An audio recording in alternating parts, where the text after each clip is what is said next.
Hello, my name is Rich Howard, owner of Architectural Builder Supply. In this video is to bring you a closer look at the Dorex number 9510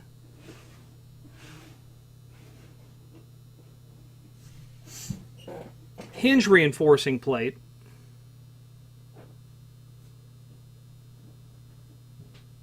Can just make out the 9510 on there.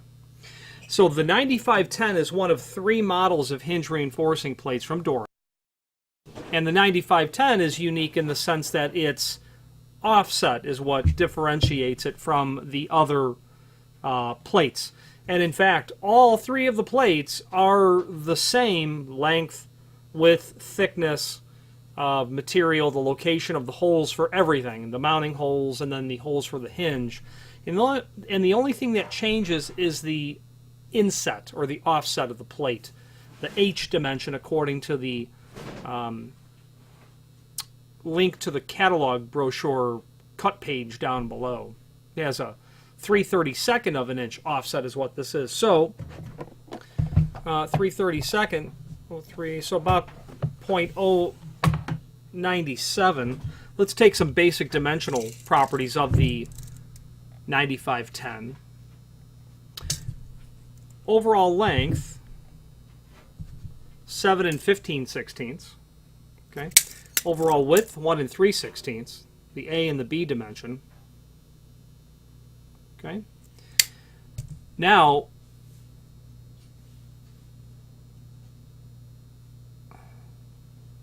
they don't give us the location for the mounting holes, and therefore I don't know that they're all the same, but I'm pretty sure we can surmise that they're all the same. Let's put the tape measure to the top of the plate, or the bottom of the plate, I suppose, to that first mounting hole. Looks like it's just heavy.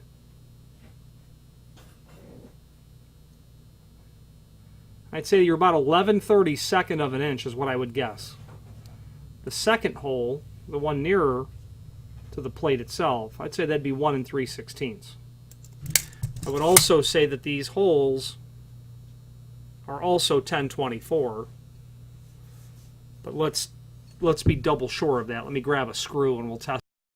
I've grabbed a typical 12/24 flathead machine screw, and that will thread right into the mounting hole. So that's nice. You just will need extra hinge screws when you attach this.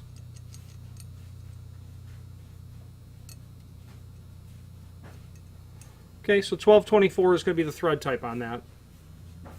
I really need a screwdriver to get that in there. But it does thread in. So we have the location of the mounting holes. Now, vertically, let's take a horizontal dimension. Looks like it's about 15/16. And the lower one looks like it's right at about 1/4 inch.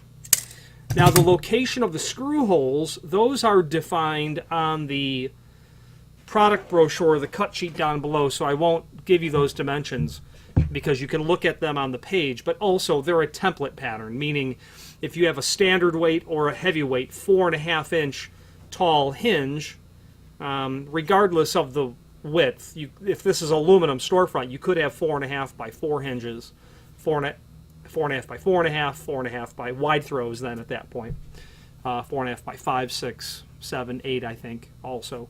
So those are template pattern. They follow the standard convention for that. Now, what separates it is that inset dimension, and we're going to try to use the caliper here to tell us what that is. And it's basically the difference between the surface here and the surface here. That dimension is important to know. 0.085. So obviously when I put my caliper on here, I'm tipping it ever so slightly. And if I drew a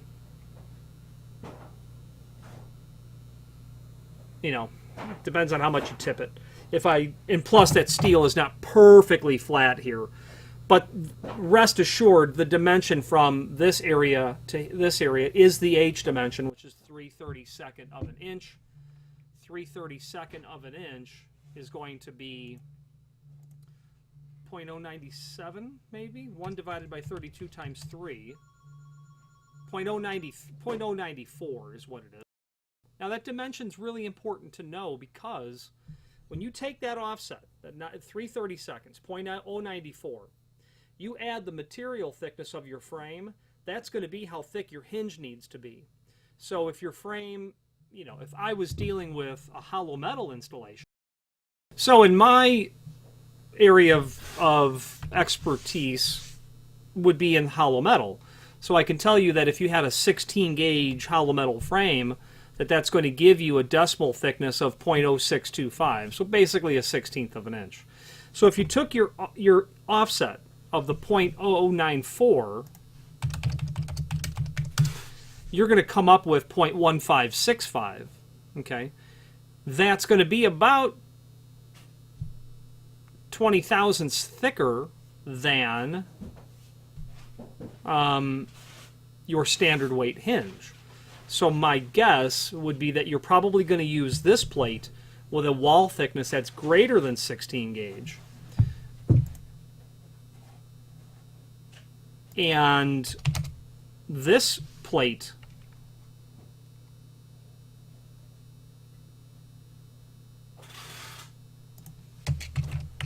might be very perfectly suited for a 14 gauge frame. A 14 gauge frame has a 0.078 thickness.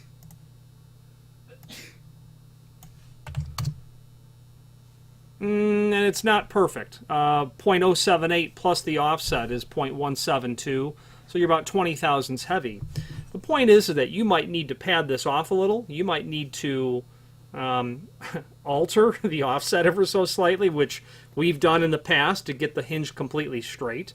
You might need to select a different plate, and Dorex does have their 1/16 of an inch offset, which is 0.0625. So if you took 0.0625 and you added the 16 gauge thickness, you're going to be much closer. Plus, when you attach this down to the frame and you drill and you tap, or if you're going to weld this, you're not going to achieve a perfect flush condition. Now, what we do when we would attach these, we would actually make the preparation in the steel frame, whether with a punch and die or do it with a die grinder by hand. Attach the plate and the hinge together. Get the entire assembly from the back side of the frame and hang the hinge out, and then you're going to know immediately, is that flush? You'll make any corrections necessary. Okay, but that's generally what we're looking at. Now, the truth of the matter is, you're installing this onto an aluminum frame. Nobody's really measuring, a 48th of an inch. No one's really looking for these dimensions, and your door is probably going to tolerate that. But nonetheless, that's how we would go about doing it. This is made of steel with a zinc coating for corrosion resistance. I would certainly suggest that you weld that, and I would certainly suggest that you drill and countersink holes and install them into your aluminum frame accordingly. Very handy item to have around. People who buy this material from us are locksmiths, people who do shop frame modification, construction in both small and medium-size shop scenarios. It's nice to have these plates available. If you are a locksmith, you probably want to have some because you might need to repair an existing aluminum storefront door for your client. Having a new plate is going to be crucial because what happens is they fall off. So what happens is the screws get so loose from neglect, clank, they literally fall all the way down the frame. And rather than try to fish it out, I've had people try to fish them out with magnets, which may work. I've never tried to do that. For the cost, you just have some plates available. The plate goes in, the hinge goes in. Reattach it. Thread lock would be a good idea, and you're back in business. And you abandon and place the one that's there. This is the Dorex 9510, one of 3 models that they have. Finally, there's a link below this video to the manufacturer's page. The one thing I didn't measure was the thickness, which is the I dimension, 5/32 of an inch. 0.14, something in that range. Yeah. Oh, no. My caliper's telling me it's 0.161 inch thick. Okay. So a rather substantial piece of steel, weighs about 0.4 of a pound. Any questions on the Dorex 9510 hinge reinforcing plate or any other Dorex product, please feel free to reach out to us. Thank you.